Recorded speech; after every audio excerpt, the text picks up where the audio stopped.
Grow Home was a pleasant surprise when I finally tried it after it had been buried in my Steam library for over a year. It's almost shocking how a title like this managed to escape from under Ubisoft's typical release lineup, as it's one of the more colorful, fun, and inspired titles that they have released not named Rayman. Part of me wonders if this game came out by mistake, since it doesn't even require Uplay to run if you've got it on Steam. The only part of the game that resembles a Ubisoft product is that you spend most of it climbing a structure, but even then it's not an automatic process involving pressing the analog stick forward with holding down a single button. It's easy to brush off Grow Home as a typical artsy indie game, light on gameplay. It has that simple, low polygon art style where the individual pieces don't look too good, but they create a great style when it all comes together. Objects are easy to recognize and stand out from one another, and although there's a lack of textures or detail, there's enough going on with the use of colors and scale that it can still look fairly impressive at times. One of the positives from the lack of focus on graphics is that the draw distance is quite impressive. You can pretty much just see across the entire game's playfield when you're high up enough, and although the game isn't all that long, the fact that you're constantly moving forward in it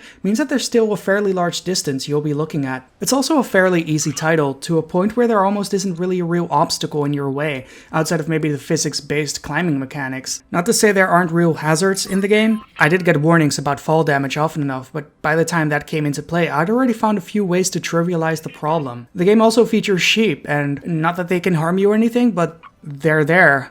They're also fun to throw off cliffs. That said, the game can be difficult to control as your little robot, Bud, might be the worst robot for the job, or any job for that matter. He's a paperweight in a game based around physics, barely capable of moving objects around without them taking control of the direction you're moving in. All he has are his grabby little hands that he can use to latch onto objects. You can control the left and right hand separately using the left and right trigger on the controller. It doesn't really take all that long to master, and it can make climbing fun enough by itself. You can also jump, and that's about it at the start of the game. There are some more moves that you can unlock by dragging crystals out of the ground. They all make a humming noise as you get near them, and there are so many of the things that you almost always hear them. Like, seriously, moments that you don't hear a crystal nearby are rarer than a moment where it's quiet. There's at least 100 in the game, and it's not a long game either, so they're packed throughout the level on almost every floating island, rock, or mountain. You don't need the upgrades to progress, but they can help speed up the game a bit, stopping you from having to do a chunk over if you fall, or allowing you to jump from place to place faster. The objective of Grow Home is to, well, grow home. You grow a branch out of a plant, driving it towards floating islands nearby. Whenever you connect a branch into an island glowing with energy, the main stalk grows further up. Sometimes your branch isn't big enough, or you take a wrong turn, and you have to grow another one, splitting off from the side branch. Sometimes that's not enough either. If you ever fall off, it's often faster to grow another branch at a lower part of the plant instead of climbing all the way up again. When you're done with an area, it's fun to look back at all those branches you've grown. Any branch you've grown stays there forever, so it can quickly turn into a huge mess. The game isn't perfect though. Being a physics-based game, the physics aren't always entirely correct. Some objects don't work as intended at all, like how you're supposed to pull back the sides of the checkpoints, but slamming your head against them works well enough too, most of the time. Climbing up certain surfaces can be a chore too. The camera doesn't always want to cooperate with what you're doing, and Bud tends to completely freak out when moving him in certain ways. My biggest problem playing the game was that moving up and down are inverted when growing parts of the plant, even though inverted controls are turned off. Turning inverted controls on makes horizontal move normal, but inverts the vertical controls. I never felt comfortable directing movement while growing because of this. Also, the game is very short, like under 2 hours short. Because of the length, I'd suggest picking it up during a sale if you're interested. I think I got it from a bundle at some point, and I'm very happy to finally have played it.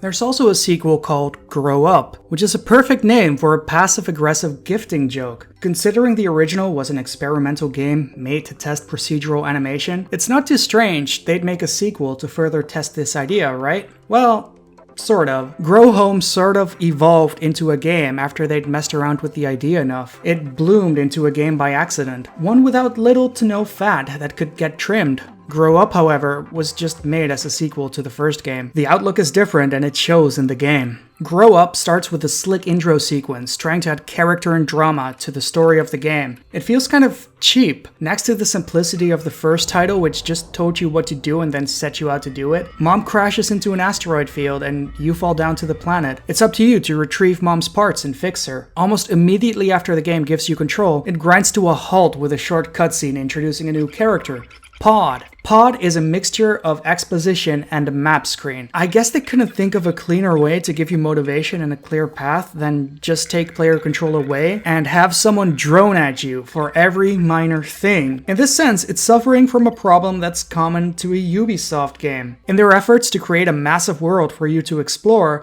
they forgot how to naturally let gameplay flow and happen inside of it. Ironically, the game with the more linear progression and the smaller play area gives you more of a sense of exploration because of their solutions to it. Grow Up didn't have to bother with cutscenes, a pod telling you where to go at each step, a look at a map to note where the next objective is, a map marker to remind yourself what direction to go. It gave you a quick look at the new area you just found your way into, and the rest is up to you. Grow Up, while becoming larger in scale, ended up losing a lot of that focus and cleanness of the original. Despite all the various ways of telling you where to go, it's still easier to get lost than it was in the original game. Sure, you get told where to go, you get a map marker to track where you're going, you have screen markers telling you where items of note are, but good luck figuring out where the next glowing floating item is in this larger sea of nothing of real interest. What's especially strange is how many checkpoints they put in place this time, as if they were really afraid that the original game was too hard and needed to be toned down when there's never any real threat of fucking up. I'm not sure if it's like this for everyone, but after growing a plant up far enough and looking around with the camera zoomed out for a while, the game started to get some performance issues. They started going away when I was back on the ground until I looked back at the plants in the distance again. Maybe the open world thing took too much of a toll on the engine and bloated up the amount of resources it needs, but I'm not really sure. Do all of these negatives make Grow Up a bad game?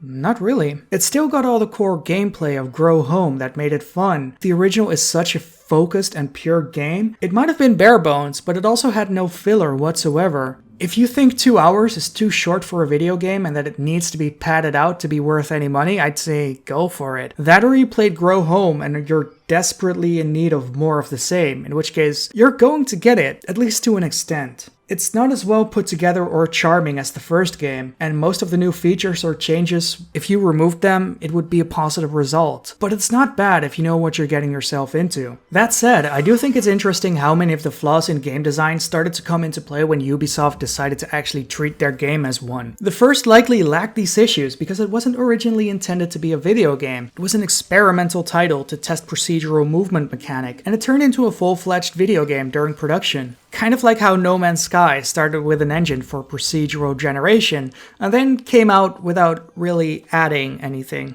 Just not as bad. The second game came out with the intent to be a video game sequel of the first, and had a lot of the typical design you'd expect from a modern Ubisoft title. This doesn't just make Grow Up look more flawed, it also highlights just how well designed the natural flow of Grow Home was. All that said, Grow Up is still fun if you picked it up during a sale, or if you never paid for it. Thanks, Lolly Jesus. Anyway, this was AboveUp. I hope you enjoyed this video, and I'll see ya.